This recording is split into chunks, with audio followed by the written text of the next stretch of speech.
Opimian members, I'm Jacky, Blisson, Master of Wine, here with Michael, Palij, Master of Wine, and we are your team tasting C305, the wines of Bordeaux, Bergerac, and Beaujolais.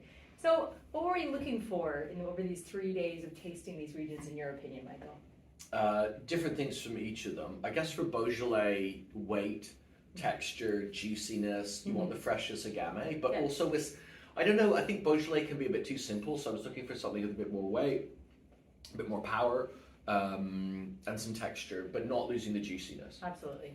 So that was Beaujolais.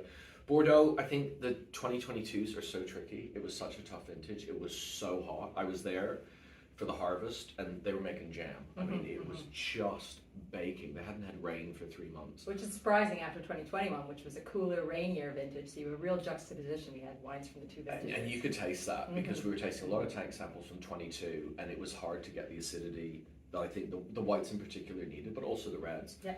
So they were really, a lot of them were really hot, and that was kind of the problem for me with some of the 22s. I think we found some nice things, but you had to look hard. Yeah. And Bergerac is fairly similar. So Bordeaux, as you know, in the southwest of France, very famous wine region, the largest AOC wine region of France, known for its Cabernet Sauvignons on the left bank, its Merlot-led blends on the right bank. Bergerac is a little further down the Dordogne Valley in the southwest as well, and we're going to get the similar grapes there. We'll get Cabernet Sauvignon, Merlot, Cabernet Franc for red wines, Sauvignon, Semillon, same grapes for white as well.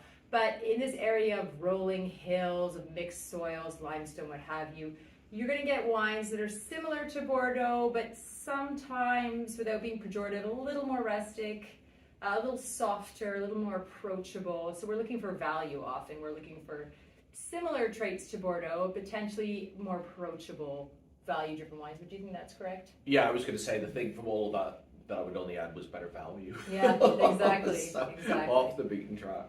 So it's sort of a fun tasting because we've got Beaujolais on the one side, which is in the east of France, just around the Lyon area of France, and then you've got granite hillsides there. Gamay, as Michael's mentioning, is the star grape, 95% of production, juicy, silky wines, but as you say, we're looking for depth and complexity as well from a grape that can be dismissed as being too simple. And then we've got these big Cabernet Merlot wines over in the Bordeaux Bergerac area. So really nice juxtaposition.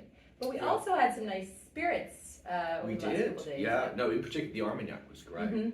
I guess I prefer Armagnac to Cognac. It's just a bit more rustic and it's a bit more estery and there's a bit more going on there. Cognac, I love Cognac, but I think sometimes it can be like quite a bit too, I don't know, smooth and whatever, but I thought the Armagnacs were amazing. Yeah, we also had some whiskey from a French producer, which is something we don't often see. That was pretty cool. That was amazing. Yeah, I want to know very more. Surprising. Yeah, exactly. So one thing when you're doing it blind, you're kind of like, I really like, I wonder what that is.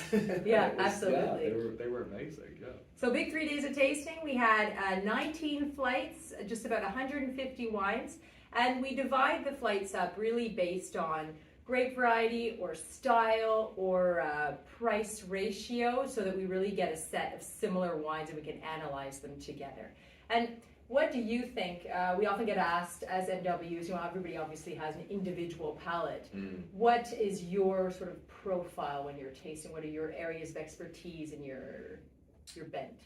Yeah, I mean, I'm an arch traditionalist, I suppose. So I'm looking for structure above all, and I always think about wine with food. So you need that acidity. In the red wines you need the tannins, and you want something that's going to go with food. And I also think there's the expectation that if you're drinking something that's got Bordeaux on the label, I'm going to compare that to other Bordeaux. Typicity. I think so, yeah. And then if you want something off the beaten track, there are other places where you can go for that. But I think if it says Bordeaux on the label, I want that to work towards a kind of paradigm for me of what the platonic form of Bordeaux should be. So I'm looking for a decent level of tannins, and if you don't like that, that's okay. You can go somewhere else. But I think if we're saying it's Bordeaux, then it should taste like Bordeaux. But within that, pretty traditional.